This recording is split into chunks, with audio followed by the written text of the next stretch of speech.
In this video, we'll work with function templates. First, I'll write a maximum function that receives two integers and return the maximum of the two integers. Here is the function. Return type is an integer. Let's call the function max function,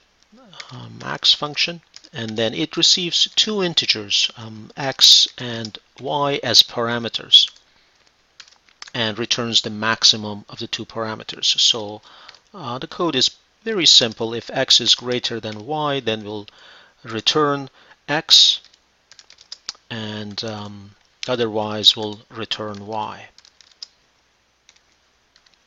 That's the function basically. Now we can go to the main function, declare two integers. So let's say integer n1 is equal to 30, and then another integer n2 is equal to, let's say, 12, and then call the function maximum.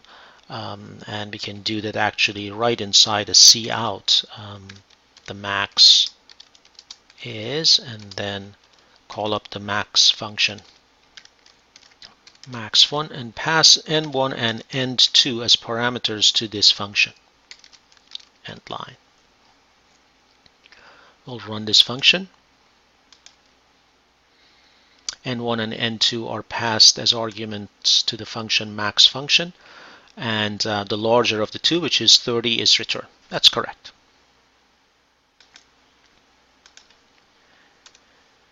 Now, this function works only on integers. Any other type will have issue. For example, if I try this on string data type, there is a string, let me include string, and then declare two strings. String s1, let's say, is equal to hello, and then another string, let's say s2, is equal to bye, let's say, and then try calling this function on these two different types, s1 and s2, and you'll notice that the compiler will complain about this. So already you will notice that s1 and s2, they're basically have these red underlines in there indicating that there's going to be an error in there. There will be an error. So this function only works for integers. It will work on doubles, but it will not give you the right values. It will chop doubles into integers. So really it won't work on characters and doubles either. So to fix this problem and avoid writing max function for string types and double types and character types and just have one max function that takes care of all these types, we'll turn it into a template.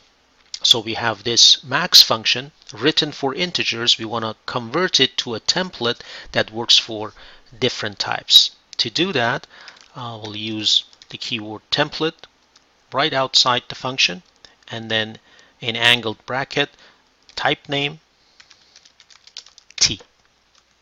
So this type name t, this t here really is the type for this function, is the type parameter for this function. Right? So the function is not returning integer anymore. It is returning t, that's the type. Also, it is not receiving integer parameters. It is receiving t parameters.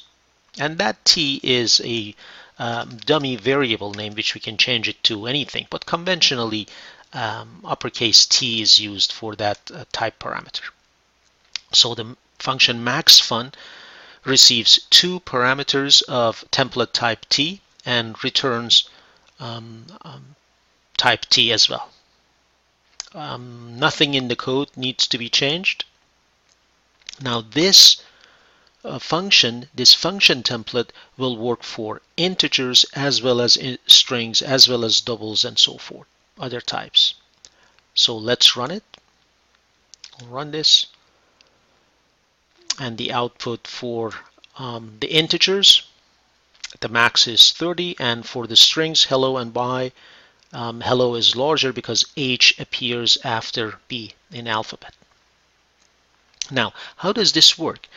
Well, when the max fun is called with integer parameters, the compiler recognizes the parameters as integer and replaces this t with integer.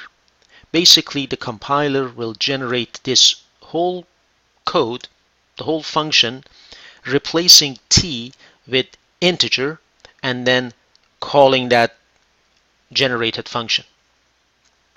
And when the second max fun function is called with string parameters, once again the compiler recognizes the parameters are strings, so it will generate this code but replacing t with string and runs that function, executes that function. So the compiler does a lot of work behind the scene when we work with templates, basically.